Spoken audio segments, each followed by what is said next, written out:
We will be continuing our episode on Reigniting the Spark. Once again, my name is Mabel Shunton, and I'm your host for the show.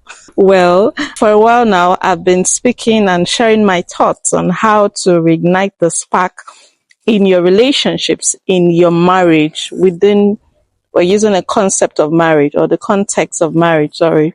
So I think we've shared about the dance therapy, and I've also shared about date nights. And today we'll be hitting on one amazing tool, and that's communication as a tool. Now, communication is a tool we need for all relationships, be in marriage, in parenting, in every other relationships in life, in your job, wherever you are, you need communication as a skill.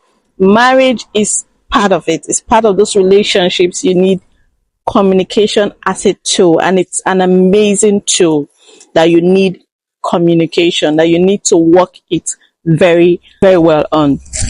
One of the amazing benefits of communication in your marriage is that it brings about a stronger bond between you and your spouse.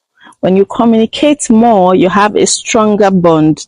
Another unique benefit of communication in your marriage is that you have fewer arguments. When you communicate more, you have arguments, but the arguments are not as much as when you're not communicating, because communication brings about clarity of a lot of things. There are no assumptions, everyone is carried along, so you have fewer arguments to navigate in the course of your marriage. Another unique benefit of communication in your marriage is that you have a happier home. Yes, you have a happier home with your husband, with the rest of your family, the extended family, even with the children. Your home is happier because you have mastered the tool of communication as an amazing tool, as a requirement for your marriage. In delving or in maximizing the tool of communication in your marriage, some techniques that you need to master. It's a very, very deliberate and intentional act of maximizing the tool of communication. One of those techniques is the mirror technique. Now, this technique involves you repeating what the person has said. So when you're listening to what your partner has said, you repeat. You show you're listening. You repeat the words. You ask for clarity. Is this what you're trying to say?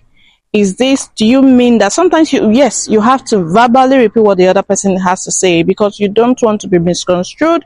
You do not want to assume what is not. So this mirror technique actually helps you in getting clarity and in making sure you're communicating well to your spouse. Another technique is your body language. You have to show you're listening. You can't be communicating with someone and you're saying something and it's totally different from your body language. It's totally different from your actions. So you have to show the other person that you are listening. You have to practice good body language, maintaining eye contact. Make sure the person sees you. You have to verbalize everything you're saying or some of what you're saying. These are techniques that you need to be cognizant about. You need to be well aware of while harnessing the tool of communication in your marriage. Another essential tool or technique in harnessing the communication as a tool in your marriage is the focus on listening and not on responding. You listen to understand and not listen to respond. Now, you will agree with me that sometimes when someone is saying something, you're already thinking of the answer or the response to give to the person. Now, that is not an effective communication. That does not lead to effective communication. You have to listen to understand, because sometimes people find different ways in expressing their emotions or in expressing what exactly they want to say. I've seen situations where the two couples or the husband and the wife, are saying the same thing, but they are saying it in two different ways, and it's a heated argument because everyone is listening only to themselves. They are trying to respond. None of the partner or none of the party is actually listening to understand what the other person is saying before responding, you need to take that decision to listen more. Am I listening more to my partner, or am I trying to respond?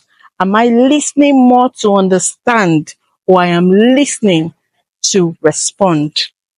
Do you want to reignite that bond or that spark in your marriage? You need to harness and maximize the tool of communication. It's what you need to keep the bond going. You need it to be happier in your marriage. You need it to have a stronger bond. You need it to minimize your arguments that you have. So communicate more. Just try. If you don't take anything away, try to take this one away. Listen to understand and not just to respond. Till next time, any other episode on Reigniting Your Spark, I remain Mabel. Cheers to a happier one.